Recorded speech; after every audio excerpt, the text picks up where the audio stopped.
In 2021, I worked at an old tea factory in Pangalengan, West Java, Indonesia. I was only 24 years old at the time and worked as a tea drying machine operator. Most of the factory had been renovated, but there was one old Dutch-era building that was still in use. The building stood far away from the main factory area. To reach it, you had to walk down a narrow path surrounded by endless tea fields. During the day, it looked completely normal, but at night, the place felt isolated and strangely unsettling.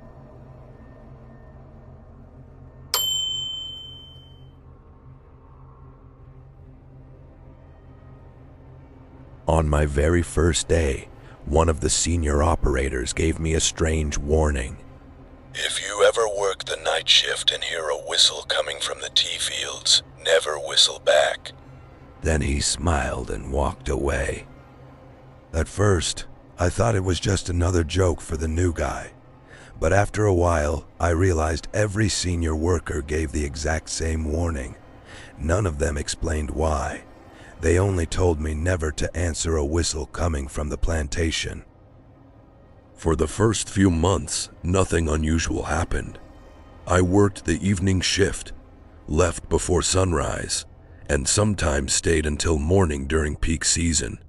Everything seemed normal, and eventually I forgot about the warning. One night, I was assigned to work alone in the old building. A thick fog had covered the plantation since late afternoon. By around 2 a.m., the entire factory felt completely deserted.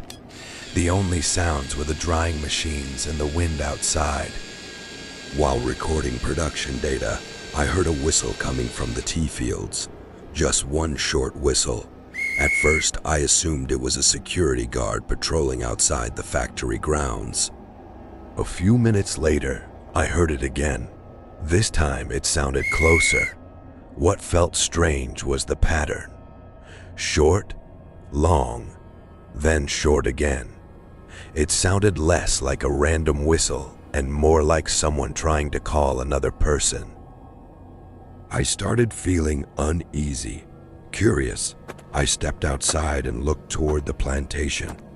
There was nobody there, only rows of tea bushes disappearing into the fog. As I turned to go back inside, the whistle came again. This time it was very close, so close that it sounded as if it came from behind a tea bush only a few meters away. A chill immediately ran down my spine. I remembered the warning from the senior workers, so I ignored it and went back inside. About 30 minutes later, the sound changed. It was no longer a single whistle. Now there were two whistles answering each other from different directions. That night, I could barely focus on my work. Every few minutes, the whistles returned. Sometimes far away, sometimes terrifyingly close. And every time I looked outside the window, there was never anyone there. The next day, I told an old supervisor who had worked there for more than 30 years. The moment he heard my story, his expression changed completely. He only asked me one question. You didn't whistle back, did you? I shook my head. He looked relieved, but he still refused to explain anything. A few weeks later, I was assigned another night shift in the old building, and that was the night everything changed. At around 2:15 a.m., the whistle returned. Maybe I was tired. Maybe I was just too curious. But I did something I should never have done. I whistled back. Only once. Just for fun. I was convinced some worker was trying to scare me. The moment my whistle ended, everything went silent. Even the insects stopped making noise. The silence became so complete that I could hear my own heartbeat. Then a whistle answered from the plantation. One single whistle, very close, much closer than before, as if someone was standing directly outside the building. I immediately turned toward the window, and for the first time that night, I saw something. Standing among the tea bushes was the silhouette of a man, thin, motionless, wearing clothes that looked decades out of date, like an old plantation worker. At first, I thought he was one of the workers, but something felt wrong. He wasn't moving at all. He was simply standing there, staring directly at the building. I blinked. The figure was gone. Just like that, the tea bushes stood motionless beneath the fog, and there was no sign that anyone had ever been there. For several minutes, I stayed frozen by the window, trying to convince myself that I had imagined everything. The rest of the shift passed without incident, but when I finally left the factory at sunrise, I noticed something strange. Near the side entrance of the old building, there were muddy footprints leading toward the tea fields. Only one set, and none leading back. Over the next few weeks, the whistles became more frequent. Sometimes they came from far away. Sometimes they seemed to circle the building. No matter where they came from, they always followed the same pattern. Short, long, short. I began asking older workers about the missing plantation supervisor mentioned in the factory records. Most refused to talk about him. Some simply walked away. Others told me to stop asking questions if I wanted to keep working there. Eventually, one retired worker agreed to tell me what he knew. According to him, the supervisor disappeared sometime in the 1940s during a night inspection. A thick fog had rolled over the plantation, and he was never seen again. The search lasted nearly 2 weeks. Dozens of workers joined. They used whistles to communicate through the fog, but strange things started happening. People reported hearing whistles from impossible directions. Some claimed they were being led deeper into the fields. One worker became so disoriented that he wandered for hours. When they finally found him, he kept repeating the same sentence. He told me to follow him. No one knew who he was talking about. After that, management ended the search.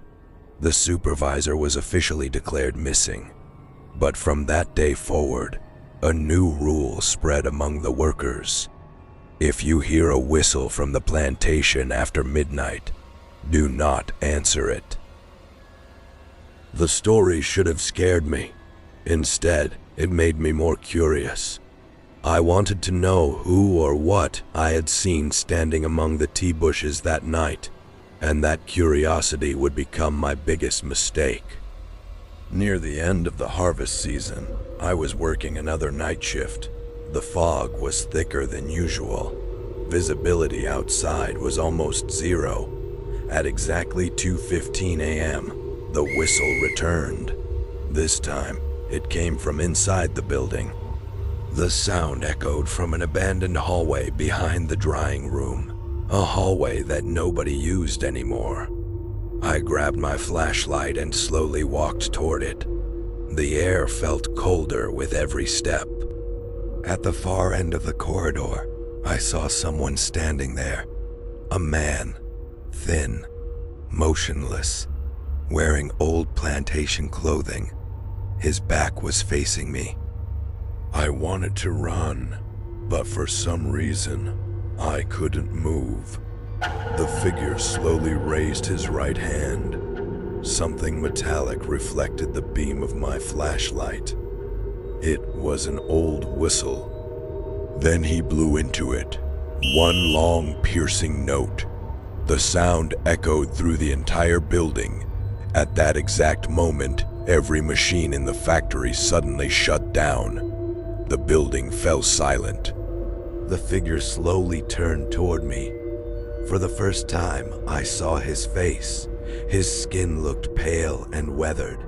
His eyes were hollow, and there was an expression of exhaustion I will never forget. The next thing I remember was waking up in the factory clinic.